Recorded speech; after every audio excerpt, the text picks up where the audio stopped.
I can lift 300 pounds, but I can't get out of bed some mornings. What does that make me? That experience kind of stuck with me because athletes are taught to push through. No pain, no gain, to tough it out, to silence the discomfort. And somewhere along the way, that mindset gets applied to their emotions too. But here's the truth. Grit, it's not going to help the emotional. It isn't the same as healing. Hey everyone, welcome back to Shrink Wrapped. I'm Shariq Refai, a board-certified psychiatrist and founder of Shrink MD. If you joined us for episode 1, we talked about depression, what it really feels like, how it hides in plain sight, and why so many high-functioning people miss the signs. Today, I want to shift gears a bit and talk about something that's overlooked many times: mental health care in athletes. Because here's the thing. We tend to see our favorite athletes as almost superhuman. We don't notice because every athlete isn't walking into the gym with visible bruises. Many are battling things you can't see, and those wounds can cut just as deep, if not deeper. Let me tell you my first story. A few years ago, I was working with a college athlete, Division I football player. He was a big guy, high performing, captain of his team. From the outside, everything looked like it was going his way. You could never tell he was fighting an internal battle. Off the field, he was falling apart. He couldn't sleep. His appetite was shot. He told me he didn't even recognize himself anymore. He said, "I feel like I'm performing for everyone else and I have nothing left for myself." And I'll never forget this. He said, "I can lift 300 pounds, but I can't get out of bed some mornings. What does that make me?" That experience kind of stuck with me because athletes are taught to push through. No pain, no gain, to tough it out, to silence the discomfort. And somewhere along the way, that mindset gets applied to their emotions too. But here's the truth. Grit, it's not going to help the emotional. It isn't the same as healing. Athletes come in with all sorts of emotional stress. Sometimes it's performance anxiety. Sometimes it's pressure from coaches, fans, family. Sometimes it's an injury that sidelines them. And suddenly they go from being the athlete to not knowing who they are anymore. There's a very real identity crisis that happens when your entire self-worth has been wrapped up in how fast you run, or how well you perform, or how good you are. When that's taken away, even temporarily, it feels like losing a part of yourself. But here's the thing.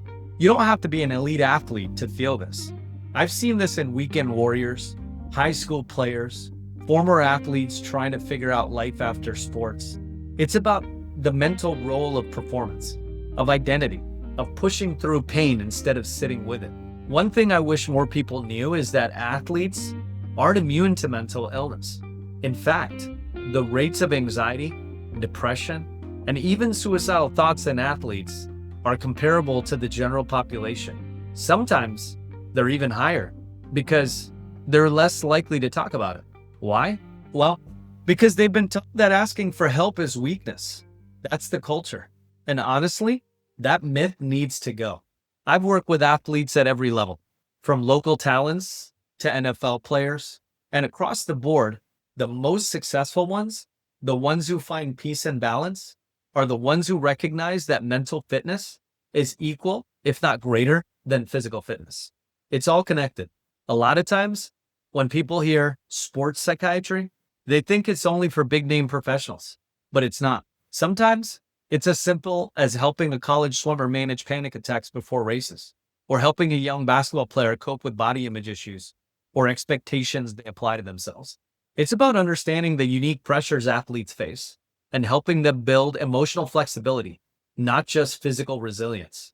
Sometimes that involves therapy, sometimes medications, sometimes it's just having someone in your corner who understands that missing a game feels like the end of the world, but also knows how to zoom out and put it into perspective. And that's another myth. Getting mental health support doesn't mean you're broken. It means you're human. Let me tell you another story. I was working with a female track athlete who came to me not because she felt depressed, but because she felt nothing. She was winning medals, setting records, but she felt empty. She told me, "Everyone else seems to be enjoying this. I feel like I'm just running from myself." What she didn't realize is that she'd been dealing with undiagnosed depression for years. She just channeled it into training. It wasn't until she tore her hamstring and couldn't run that the depression fully showed up because she couldn't outrun it. That was the turning point for her. And today, she still runs, but now she runs for herself, not from herself. That's why I care so deeply about what we're building at Shrink MD. Whether you're an athlete, a parent of one, a coach, or someone who just used to define themselves by performance, this platform is for you too. Because Shrink MD isn't just about convenience. It's about comfort. Athletes don't want to be seen walking into a clinic. Not only athletes, but a lot of people. They don't want their coach or teammates asking why they were out sick. With telepsychiatry, you can get help from either your dorm room, your home, your apartment, even from the locker room, your car, if it's private. As of this year, we're in 10 states, including places like Texas and Hawaii, where I've seen access can make all the difference. We're breaking down barriers, one session at a time. So if you're listening to this and something hits home, maybe you're an athlete, maybe you're a high performer, or maybe you love someone who is, just know this: you don't have to keep pushing through alone. You don't have to earn your rest. You definitely don't have to wait until it gets bad to get help. We're here, we get it, and we'll meet you wherever you are. Thanks for joining me on this episode of Shrink Wrapped. If it resonated with you, feel free to share it with someone who might need to hear it. And as always, let's keep this conversation going.